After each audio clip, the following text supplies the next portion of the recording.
Comment supprimer un compte Microsoft de Windows? 11. La première chose à faire est d'aller dans Démarrer et de cliquer sur Paramètres. Si l'option n'apparaît pas ici, il suffit de rechercher exactement Paramètres et cela ouvrira cette fenêtre par ici. Ce que vous devez faire ici, c'est aller à gauche, là où il est écrit Compte, juste ici. Si vous ne le trouvez pas sous ce nom, cherchez cette icône, c'est comme une personne de couleur verte. Cliquez là et ici votre adresse email apparaîtra, votre session ouverte apparaîtra si vous avez le Game Pass. Mais ici, ce que nous allons faire, c'est descendre un peu et aller là où il est écrit vos informations. Photo de profil, cliquez là et cela apparaîtra ici. Ce que vous allez faire, c'est cliquer directement là où il est écrit. Paramètres du compte Microsoft, il est écrit Windows. C'est mieux lorsque la configuration et les fichiers se synchronisent automatiquement.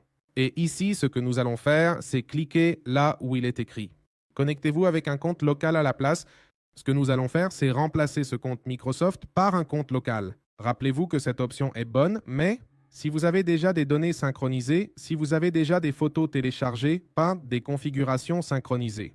Eh bien, en supprimant votre compte Microsoft, vous allez éliminer tout cela.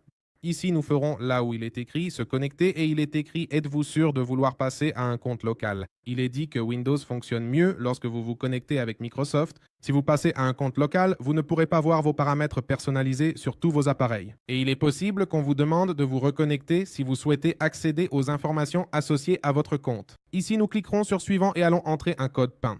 Quel code PIN allons-nous mettre? Le code PIN avec lequel vous vous connectez à votre compte Windows, votre ordinateur portable ou votre PC. Ici, je vais le mettre et une fois que vous l'aurez mis ici, il est écrit. Entrez les informations de votre compte local. Ici, vous allez donc attribuer un nom d'utilisateur. Vous allez donc mettre le nom, puis vous allez attribuer un mot de passe à ce compte, alors nous allons le mettre ici. Vous allez répéter ce même mot de passe et ensuite vous allez mettre un indice de mot de passe. Au cas où vous l'oublieriez, vous pouvez donc mettre n'importe quel indice pour vous rappeler de quel est votre mot de passe. Ici, nous cliquerons sur Suivant. Et ici, eh bien, dans mon cas, ils ne correspondent pas parce que je les ai mal mis, mais c'est simplement une question de les corriger. Et ensuite, nous cliquerons sur Suivant. Après Configuration, passez à un compte local, vous avez presque terminé. Sauvegardez votre travail avant de vous déconnecter et utilisez les informations du nouveau compte local.